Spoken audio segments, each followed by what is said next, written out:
All time I'm finally reviewing Spider-Man 2. I've been still gaming through it. There's a couple more side quests I still have to complete, but regardless, we're going into this review and I just want to talk exactly about the game. So, you know what? It's been out for a while. Let's talk about the game in depth with spoilers. Now, Marvel Spider-Man 2 is only on the PlayStation 5, and I honestly was kind of nervous going into this game. I really loved the 2018 game. I forgot what rating I gave it to, but I just have to say, like, I love the Miles Morales spin-off game as well. So going into this game, I was a little bit nervous. How are they going to handle the character interactions and the character switch mode and stuff like that? The fast travel, the boss battles, all types of things.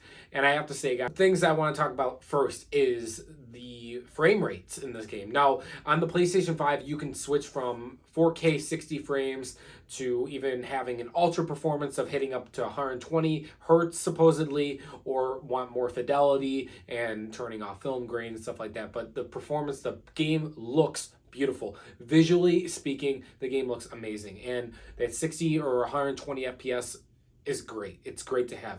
Now I want to talk, obviously I'm going to geek out about the suits. The suits in this game for Miles are a little mid, but for Peter's suits, you get all the movie suits and the Amazing Spider-Man 2 suit. I'm going to be all over in this review, so just try to follow along. But the Amazing Spider-Man 2 suit, they actually just released a new patch for it. It looks beautiful in this game. Personally, that's probably one of my favorite Spidey suits of all time.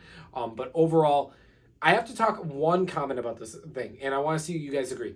Spider-Man suit, the advanced suit, right? Am I colorblind or is that orange? It looks literally like an orange red.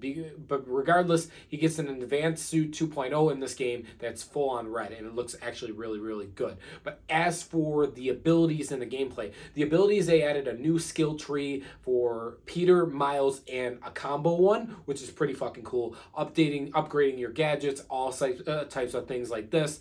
All that is cool. They have some new Venom punches that are pretty cool. There's anti-symbiote, despoiled. We'll talk about story in a bit. I'm just talking about gameplay, and as for the abilities, I personally am 50-50 still on if I like the new gadget wheel, where there's two separate gadget wheels holding LB and then holding RB. RB will activate more your actual gadgets, where LB will activate more your abilities, whether you're using the spider arms or if you're using Venom punches and the symbiotes and stuff like that. But regardless, it's different, and I kind of do like it. But regardless, it is cool. Now let's talk about character switching in this game. Character switching between Miles and Peter felt very beautiful. It felt very flowing, if that makes sense as well. Overall, I thought it was going to get annoying, but I like playing as both of them in this game. I didn't get really annoyed with playing as Miles at all or as Peter, and when you go back and forth. The game is definitely more heavily on Peter, which obviously it's Spider-Man 2. It's not Spider-Man Miles Morales 2. So obviously you're going to get more of Spidey or more Peter Spidey than Miles, since Miles is basically the sidekick. But when you play as Miles too, it's fun. The story's engaging, all that type of stuff. We're about to get into the story real quick. But fast travel, I thought fast travel was going to be annoying. It's actually not as bad as I thought, but preferably I like flying around the city with the fucking web wings. Those are dope. I'm not going to lie. Those are dope. And upgrading your suit as you go throughout and progress through the game. I don't see the reason of fast traveling. It's fucking fun swinging around. I don't understand it. But either way, if you wanted to get somewhere super quick, the fast travel is sleek. And let's talk about time in this game. It took me 20 hours to complete the main story, and there's over another 20 hours probably of side quests to still complete. I only did the one with Wraith and Mysterio, and I did a lot of the other collectible ones from the Spidey app as well. So I only did those, so I don't know all the other side quests, but I know the storylines of those two. But regardless, there is a lot of bang for your buck. This fucking game is definitely worth $80 or $60. You're getting 20 hours of the main story that's fucking a masterpiece in itself, but another 10 to 20 hours of side quests. Now, there is no New Game Plus. I'm sure they're going to update that and add that in real soon. I have just no idea when. But let's now finally talk about the main story. I don't want to compare this to the first game, but I definitely think that the first game, its ending, had a way bigger emotional impact compared to this one, especially with the death of Aunt May. But throughout this whole game, the death and that responsibility that Peter carries through the whole game is truly remarkable. And that is why this game is better than the first game. Now, listen, the game opens up with an incredible boss battle. Probably the best boss battle out of the whole series so far. Now, you got to remember the first boss battle was Rhino, or actually, the first boss battle was Kingpin, then Rhino in Miles Morales. This Sandman boss battle, I've never witnessed anything like this before. It is something that I did not expect. If you hear stuff in the background, just ignore it. But it was like, holy shit, it was awesome. But I'm not gonna lie to you guys. All the boss battles in the game, whether, and I'm about to say spoilers, whether you're fighting Lizard, whether you're fighting Mr. Negative, Venom is phenomenal, or Kraven, or even Mysterio, not gonna lie. All these boss battles are awesome. Now, I have to say that I was struggling through the Lizard boss battle probably because of the level that I hit at when I had the symbiote suit. But that one was a struggle, and so was the Kraven the Hunter. But I will say, and I'm not afraid to admit it, the Venom boss battle is the longest probably out of them all, and it is intense, it's scary, and it's fucking awesome. It really is awesome. But guys, let's talk about one of the motives that Miles carries through this game. You see the struggle that Miles is going through with Martin Lee being back in the game and him being released on the streets by Kraven, and you see the struggle that Miles has got a personal vendetta against Mr. Negative, that he killed his father. So that is a storyline that I didn't think they were going to actually pick up in this game. But I'm so glad they did because it's so unique and I really, really liked it. And as for when Peter gets the symbiote suit, it makes sense. And I actually like the way he gets it. I like how he basically dies and the symbiote saves him.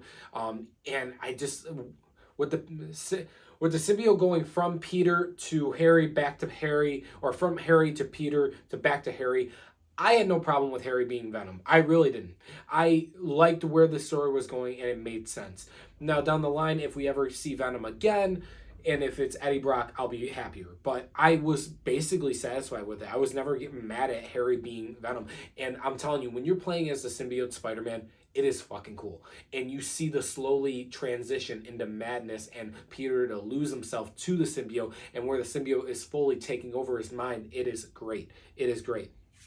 Now, I'm really skimming over the main story. This is something you guys gotta play. It's beautiful, and it's something you guys gotta actually like sit down and like play as a Spidey fan and enjoy. It's something remarkable. But the whole plot of Harry trying to heal the world as Venom. Now, the ending game, or the ending big fucking climax of the game, is Venom is trying to take over the whole world as symbiotes. And MJ becomes Scream, I think she did. Yeah, and then you had a boss battle with MJ, which was fucking cool. But the whole world becomes symbiote, and Mr. Negative ends up saving Peter with Miles and giving Peter his powers. End up being, you get announced the anti-Venom suit, which is really, really fucking cool, guys. It is really cool. But then we go up against the boss battle of Venom as well. Now, you also get to play as Venom in this game very briefly.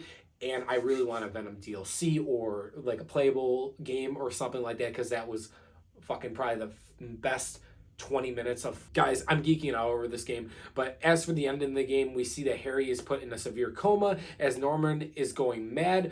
And it looks like we're setting up the final chapter in Spider-Man 3 where Norman was talking to Doc Ock. Now, there are some side quests that especially one, we see Cletus Cassidy in the one Wraith side quest, and he runs away with the symbiote, and it turns red, so we're assuming Carnage is going to be in the game, whether that's going to be DLC or in Spider-Man 3. I feel like that's something that's got to get carried out in a DLC, personally. But as for the other side quests, I didn't complete, so I can't say anything yet about them, but I can review the game. That sounds really contradicting. But as for the future of this game, I'm very excited. They expanded the world in this game. They expanded New York City to Brooklyn and Queens. Where else are they going to go? Are they going to go into Jersey? Are we going to get another whole different location? I have no idea. But Spider-Man 3 excites me because Insomniac crushed 3 games already. I'm way, way hyped for this Wolverine game coming out, and I cannot wait for the 3rd game. But guys, I don't remember the review or the rating I gave the first Spider-Man game. It had to be close to a 9 or a 9.5, I think. But Marvel's Spider-Man 2 for me is a 10 out of 10. I hope there's DLC and I hope there's a new game plus. I want to play through this game again. The story was magnificent. The game looks beautiful. It's got a great score. fucking incredible boss battles. This series is getting on par with the Arkham series. Now we're gonna see the third game that comes out if it's gonna be on par with Arkham Knight, but we'll have to see. I have no idea. I'm geeking out, guys. I don't even know what you do with the third game, what villains you bring back, because they basically killed Craven, they killed in this game, they killed, I believe, Electro, Shocker, Vulture, and Rhino, I believe, is dead off screen. We didn't even see. And Scorpion. Who are you bringing back? Doc Ock, Green Goblin, and maybe Chameleon, maybe Morbius. It's Morbin time. I don't know. But guys, let me know your thoughts. Well, if you guys played Marvel Spider-Man 2, do you guys enjoy it like me? Thanks for watching. Subscribe for more. And I'll see you guys in the next one. Bye, guys.